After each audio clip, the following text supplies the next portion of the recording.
Charlotte's Web by E.B. White. Chapter 17. When they pulled into the fairgrounds, they could hear the music and see the Ferris wheel turning in the sky. They could smell the dust of the racetrack where the sprinkling cart had moistened it, and they could smell hamburgers frying and see balloons aloft. They could hear sheep bleating in their pens. An enormous voice over a loudspeaker said, "Attention, please! Will the owner of a Pontiac car, license plate H2439, please move your car away from the fireworks shed?" "Can I have some money?" asked Fern. "Can I too?" asked Avery. "I'm going to win a doll by spinning a wheel, and it will stop at the right number," said Fern. "I'm going to steer a jet plane and make it bump into one another."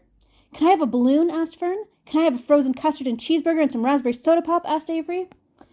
"You children be quiet till we get the pig unloaded," said Mrs. Arabelle.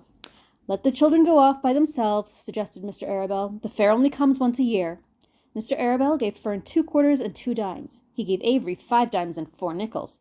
"Now run along," he said, "and remember, the money has to last all day. Don't spend it all in the first few minutes. And be back here at the truck at noontime so we can all have lunch together. And don't eat a lot of stuff that's going to make you sick to your stomachs. And if you go on those swings," said Mrs. Arabelle, "hang on tight. You hang on very tight, hear me?" "And don't get lost," said Mrs. Zuckerman. "And don't get dirty. And don't get overheated," said their mother. "Watch out for pickpockets," cautioned their father. "And don't cross the racetrack when the horses are coming," cried Mrs. Zuckerman.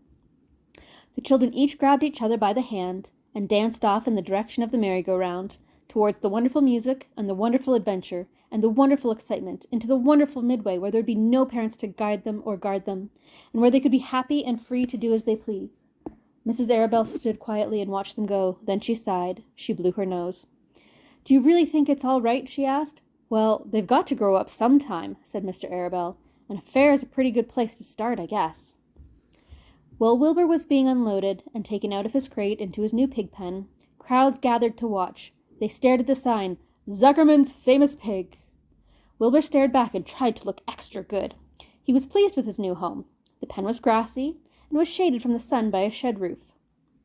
Charlotte, watching her chance, scrambled out of the crate and climbed a post on the underside of the roof. Nobody noticed her. Templeton, not wishing to come out in broad daylight, stayed quietly under the straw in the bottom of his crate. Mr. Zuckerman poured some skim milk into Wilbur's trough, pitched clean straw into his pen, and then he and Mrs. Zuckerman and the Arabelles walked away towards the cattle barn to look at purebred cows and to see the sights. Mr. Zuckerman particularly wanted to look at tractors. Mrs. Zuckerman wanted to see a deep freeze. Lurvy wandered off by himself, hoping to meet friends and have some fun on the midway. As soon as the people were gone, Charlotte spoke to Wilbur. "It's a good thing you can't see what I see," she said. "What do you see?" asked Wilbur.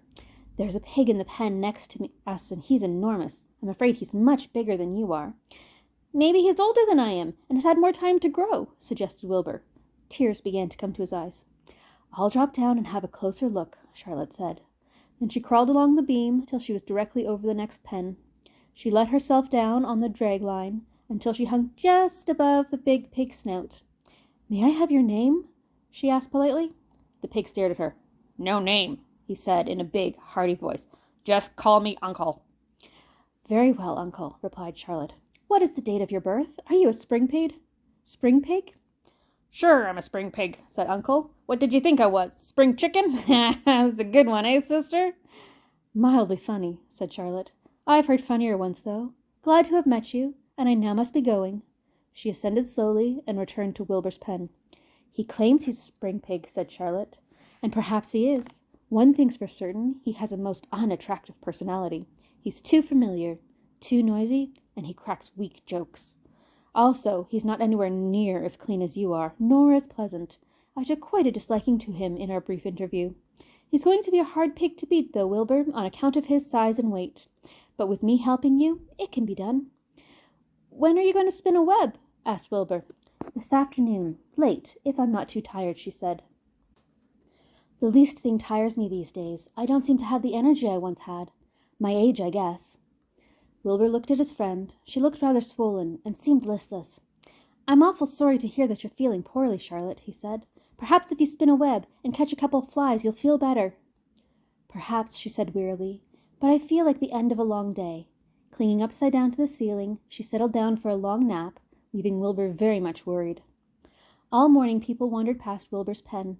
Dozens and dozens of strangers stopped and stared at him, and to admire his silky white coat, his curly tail, his kind and radiant expression. Then they would move on to the next pen, where the bigger pig lay.